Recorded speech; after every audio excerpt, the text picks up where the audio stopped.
I know the brochure deadline's tomorrow, OK? I'm on it. Morning, Captain. Morning. I don't know why you keep getting this coffee. It always makes you depressed. I'm collecting the stamps. All right. So, hit me. OK, well, today's pretty chocker, I'm afraid. This morning, you've got the Finance Subcommittee meeting, followed by an interview with Libby Purves.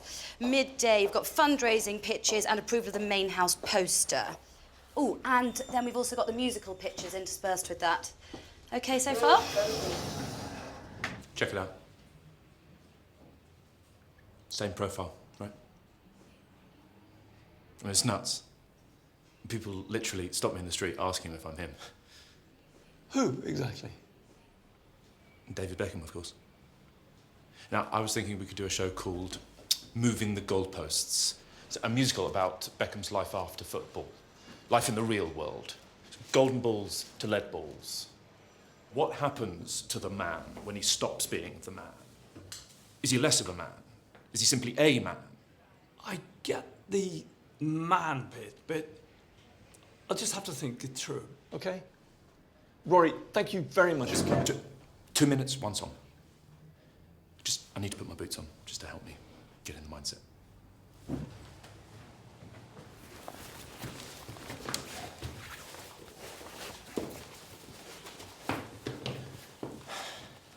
This one had my mum in tears.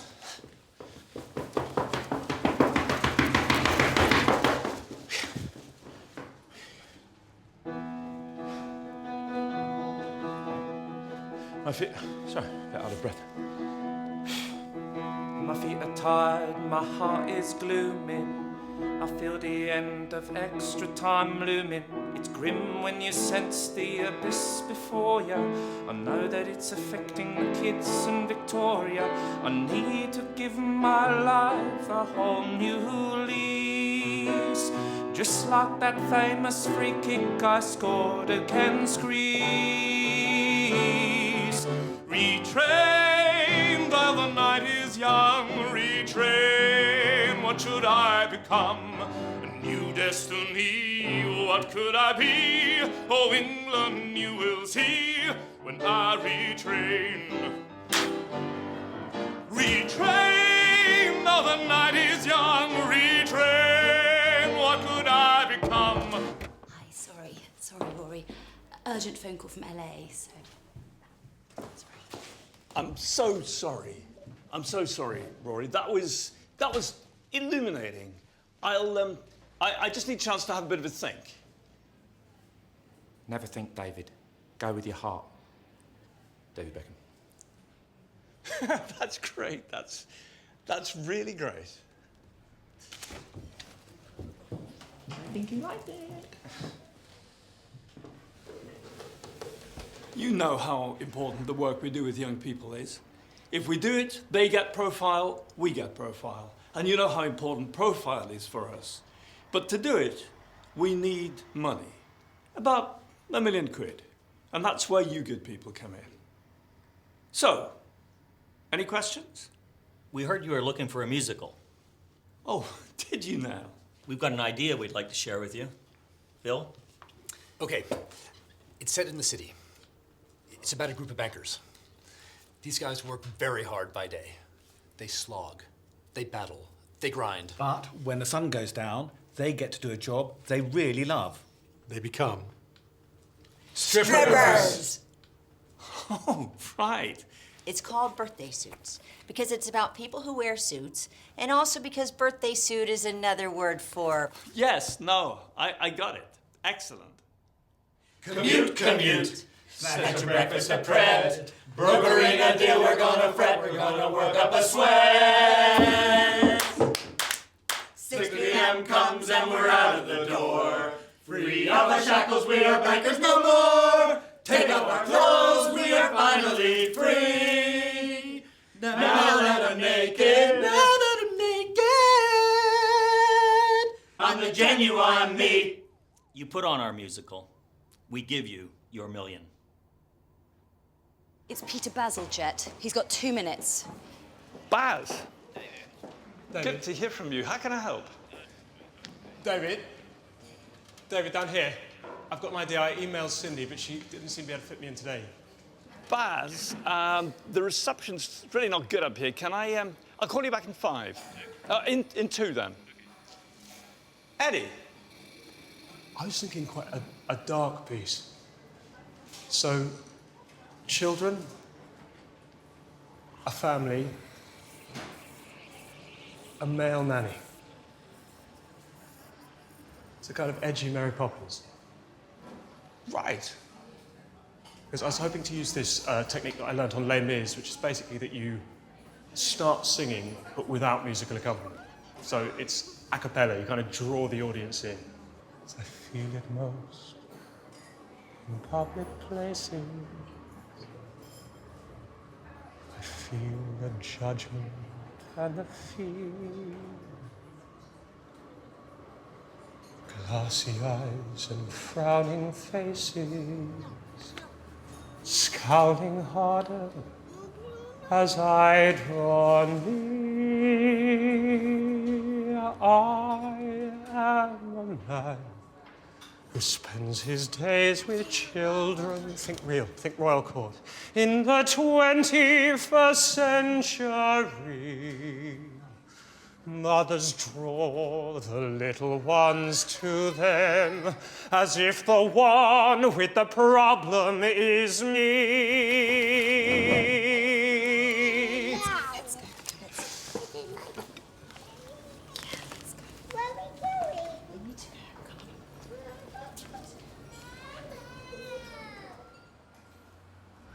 Come Dine With Me, the musical. Pussy Galore, a musical about the Pussy Riots using the songs of the Pussycat Dolls. Life's a Beach, a musical set on the Sydney beaches following the trials and tribulations of the lifeguards. Shall I go on? I mean, there's dozens more of these. Fatal Attraction, the opera. Never Knowingly Under Mould, a musical about the corrupt underbelly of the John Lewis buying department. For God's sake. I can't be long because I'm on the double yellow, but I'm thinking a musical about the environment. Clever. It's a subject that's really close to my heart, you know, being a mum and things like that. And I thought it'd be a brilliant opportunity to teach the audience something. Absolutely, like a platform. Exactly. My first idea was called Burning Fingers, which was an ozone layer musical about global warming. But then I thought that was a bit niche. So I've come up with this, out of the blue. A rock jazz musical about Hiroshima and its consequences today. Do you want me to do it for you? Yeah. Thanks, Alex.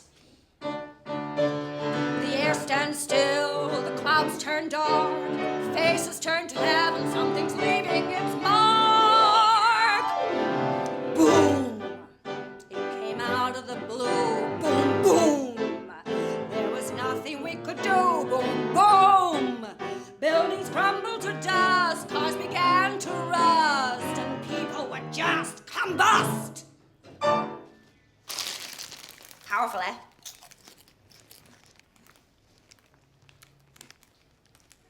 Are you sure you don't want to quaver?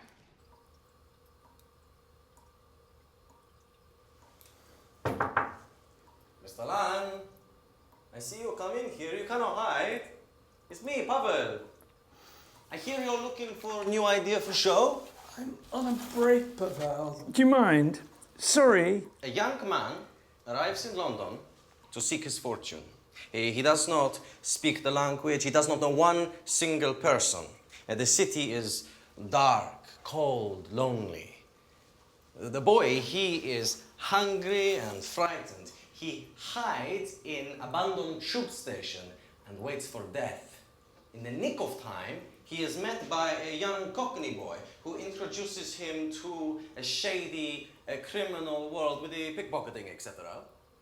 His boss lives in a sewer with lots of other young criminal boys. Pavel, are you pitching me Oliver? Where's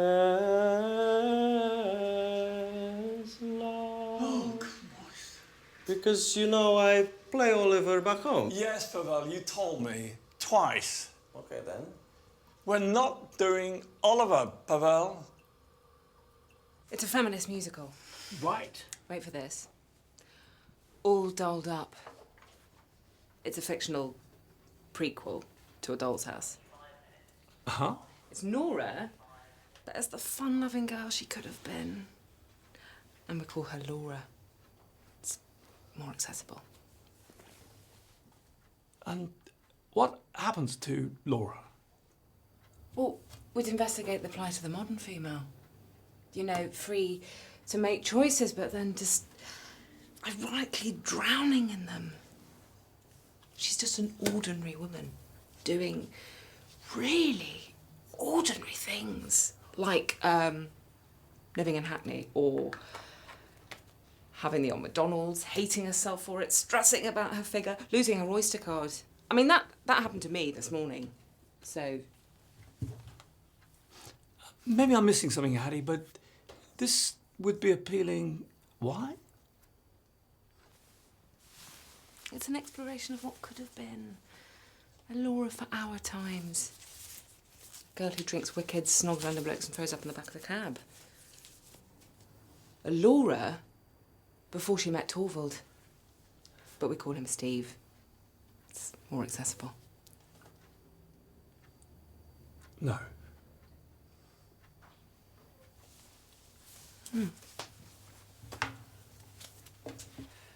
I'm sorry to leave you in the lurch, David. It's just it's my best mate's hen do, and I'm doing the speech, so I've got to go. Okay, so musical pitches. Red, pile, ignore. Orange stickered, skim read if you can be bothered. And green, well, as you can see, there were no greens.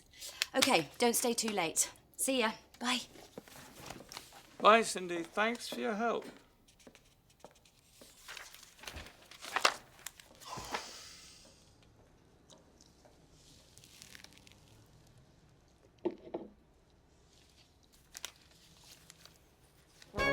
Our story begins one fine spring morning, March the 25th, 1931, on a boxcar headed for Memphis. And 9 young boys, 9 complete strangers, are about to begin the ride of their lives. Go on, boys, flavor us with your story. Tell us where it all started. Come and sing in Chattanooga on the Southern Railroad line. On the Southern Railroad line. Come on, Rory, grab on! Where we going, Andy? Who cares? Just don't fall off! I got up in the morning when my sleep was done, and I felt that cheery Chattanooga sun. And I thanked the Lord above that I was still alive as I waited for the 6:05. Come and sing in Chattanooga. Chugga-chuggaed in and I said, there you are, as I scrambled in the old boxcar. Then I settled back believing that the world was fine. I was traveling on the Southern line. Come and sing in Chattanooga on the Southern Railroad.